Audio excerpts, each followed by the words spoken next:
პირველ რიგში გვაინტერესებს, აი ყველაზე რა შეკითხვაც უჩნდება რუსეთთან სამხედრო სტრატეგიულ თანამშრომლობაში მყოფი უზარმაზარი სახელმწიფო თავისი რესურსი და ადგილობრივი წარმოებით, სამხედრო წარმოებით, რომელიც რაღაცა ნაწილითაც მნიშვნელოვნად დაეხმარა თავად რუსეთს, როგორ მოახერხა ისრაელმა და ამერიკის შეერთებულმა შტატებმა, რომ ჰაერსაწინააღმდეგო სისტემები ისეთ დონეზე გააუნებელყოფა, რომ დომინირებს ფაქტობრივად მთელ საჰაერო სივრცეში და არა მარტო დომინირებს, არამედ უპრობლემოდ ბომბავს ყველა მისთვის მნიშვნელოვან წერტილს. დიახ.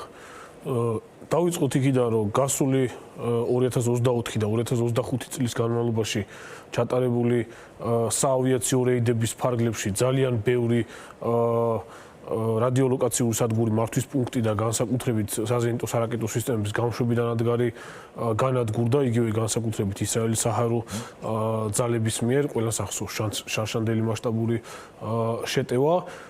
თუმცა ეს არ ნიშნავს იმას, რომ ირანის საჰაერო ძალებში და ზოგადად სახმელეთო ჯარების საჯარისო ჰაერსაწინააღმდეგო თავდაცვის სისტემაში კომპლექსები აღარ აქვთ. აქ არის წინა პლანზე წამოდის უკვე ტექნოლოგიური უპირატესობები, რაზეც თეორიულად ხშირად საუბრობენ ხოლმე ომამდე და ომის დროს უკვე რო დადგება ხოლმე უკვე შედეგი, ბევრს უკვე რატომ მოხდა ასე. ეს არის ზუსტად შედეგი დასავლეთის ტექნოლოგიური უპირატესობისა. აქ განსაკუთრებით მნიშვნელოვანი არის შეერთებული შტატების საჰაერო ძალების და ასევე ისრაელის თავდაცვის ძალების საჰაერო ძალების საფრენი აპარატების საბორტე რადიოელექტრონული ბრძოლის სისტემები, როგორც დაცვის სისტემები, ასევე უშუალოდ აქტიური ზემოქმედების სისტემების ჩამხშობები და ცალკეული საფრენი აპარატები, განსაკუთრებით შეერთებული შტატების საზღვაო ძალების საგემბანო ავიაციის ჩამხშობით ვიფრინავი მარტივ ენაზე, რო ვთქვა, გროულერები განსაკუთრებით F-18-ის ბაზაზე შექმნილი რადიოელექტრონული ბრძოლის პოდებით აღჭურვილი. აი უბრალოდ ადამიანებისათვის გასაგებიანაზე რო ვთქვა, ტექნოლოგიები, რომელიც აბრმავებს მთელს თავდაცვის ჰაერსაწინააღმდეგო სისტემას, ახშობს და აბრმავებს. ელექტრომაგნიტურ სპექტრში ახდენს გადაფარვას კონკრეტულ სიხშირეებზე, აბრმავებს რადიოლოკაციურ სადგურებს, მართვის ცენტრებს, კავშირგაბმულობის ხაზებს, სიხშირეებს და ამ მართვის ცენტრებსა და რადიოლოკაციურ სადგურებს შორის კავშირს და უშუალოდ საზენიტო სარაკეტო კომპლექსებს შორის, როგორც კავშირგაბმულობის ხაზებს, ასევე სიხშირეებს, ასევე უშუალოდ რაკეტების მართვის სიხშირეებს, სხვადასხვა ტიპის რაკეტებზე. ამას ემატება, რომ აქტიურად იყენებენ სტელს ტექნოლოგიის თვითმფრინავებს შეერთებული შტატები და ეს ვიდეოებში ჩანდა, როგორ ფრინდებოდა F-35-ები ავიამზიდის გემბანიდან და ეს ყველაფერი კომპლექსურად იძლევა ამის შესაძლებლობას. პლუს ამას პირველ ეტაპზეს და ეხლას მთელი დღის განმავლობაში საბრძოლო მასალების კუთხით აქტიურად იყენებენ შორ დისტანციიდან მოქმედ შეიარაღებას, ანუ ტომაჰავკებს, ანუ რაკეტებს. ტომაჰავკები ცალკე ფთოსანი რაკეტები, თუმცა უშუალოდ ის საბრძოლო მასალები, რასაც საფრენი აპარატებიდან უშვებენ ისრაელის საჰაერო ძალების და გთხოვთ რომ გვაჩვენოთ რუკა, სადაც რეგიონი უფრო ფართოდ არის ნაჩვენები და გიგაგვეტყვის დაახლოებით რა ტერიტორიებიდან ხდებოდა როგორც თავდასხმების განხორციელება, ასევე რაკეტების გამოშვება. კი, განსაკუთრებით ეს იყო სპარსეთის ყურის მიმართულება, ანუ სპარსეთის ყურის მიმართულებით, სამხრეთის მიმართულებით ზღვაში დგანან ამერიკული ნაღმოსნები, რომლებიც ტომაჰავკის ტიპის ფთოსანი რაკეტებით არის აღჭურვილი, ასევე დგანან ხმელთაშუა ზღვაში ამერიკული ხომალდები, საიდანაც ხდება, ანუ აი ამ არეალზე არის, ანუ იემენის სამხრეთი მიმართულება, ინდოეთის ოკეანე, თავის მხრივ, რა თქმა უნდა, ხმელთაშუა ზღვის აღმოსავლეთი მიმართულება, საიდანაც ტომაჰავკების გაშვება ხდება, სხვათა შორის აქვე მინდა ვთქვა, რომ პირველად გამოიყენეს ამერიკელებმა ტაქტიკალ ტომაჰავკის ახალი მოდიფიკაცია უკუისრისებური ფრთების ფრთასხმლობით, რომელიც აქამდე არ გამოყენებულა არასოდეს და ასევე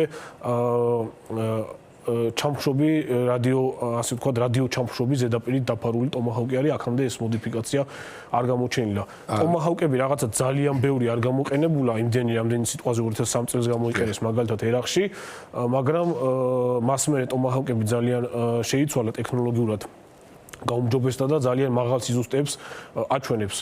წეღან Blue Sparrow ახსენე, ეს არის განსაკუთრებით უნდა აღვნიშნოთ ისრაელის წარმოების აერობალისტიკური რაკეტა, რომელიც თავიდან რაკეტა იმიტატორად შექმნეს Arrows ტიპის რაკეტსაწინააღმდეგო სისტემის წვრთნებისთვის და ეხლა იყენებენ საავიაციო გაშვების ბალისტიკურ რაკეტად და სწორედ ამ რამდენიმე კონკრეტული შეკითხვა.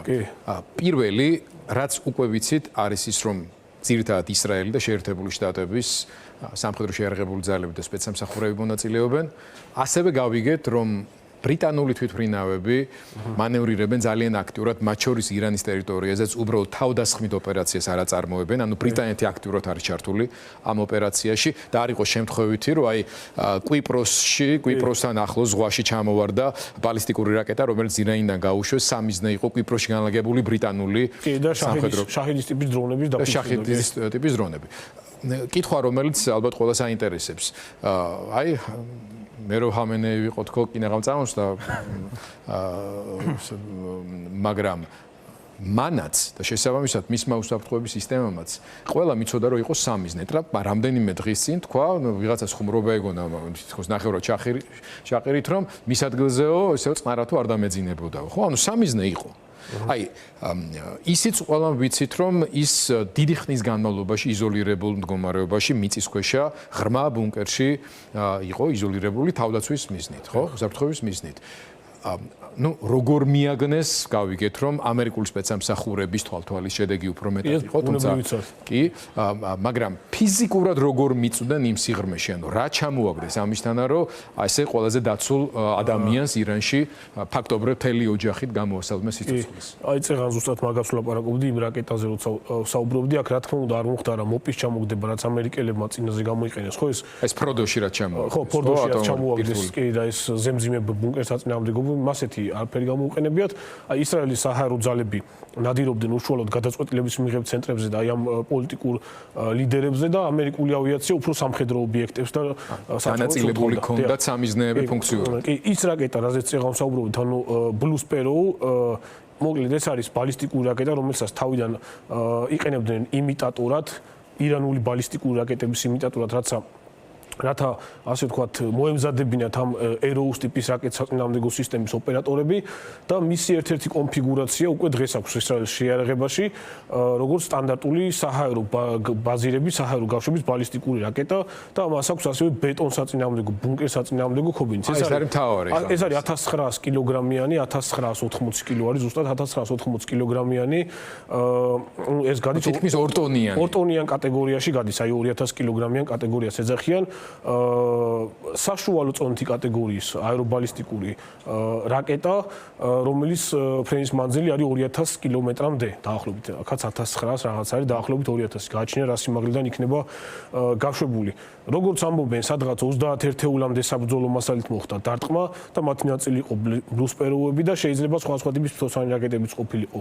ანუ ერთსა და იმავე წერტილში რამდენიმე დარტყმა განხორციელდა და ჩააღწია ზირა. კი, დამიზნების სისტემა GPS INS-ი აქვს და პლუს ამას დროის ასე ვთქვათ ლაივ რეჟიმში ეხმარება თანამგზავრული დაზვერვის საშუალებებიც და ერთ კონკრეტულ წერტილში, ნუ აქ არ იქნებოდა რაღაცა ძალიან სტი ღრმა სიღრმეში არსებული ბუნკერი, როგორც ამ ბირთვულ ობიექტებზე იყო, რაღაც სტანდარტული ბუნკერი იქნებოდა პოლიტიკური ლიდერების ასე ვთქვათ თავშესაფარები, რაც არის რეზიდენციების ქვეშ რო არის და ჩვეულებრივად ასე ვთქვათ რამდენიმე ათეული ამ საბრძოლო მასალის დაცემამ ჩაანგრია და მოხდა ლიკვიდაცია. შეიძლება ბოლომდე არ ჩაენგრია, მაგრამ აი მეორადი დაზიანებებით ნგრევის შედეგად შეიძლებოდა დაღუპულიყო.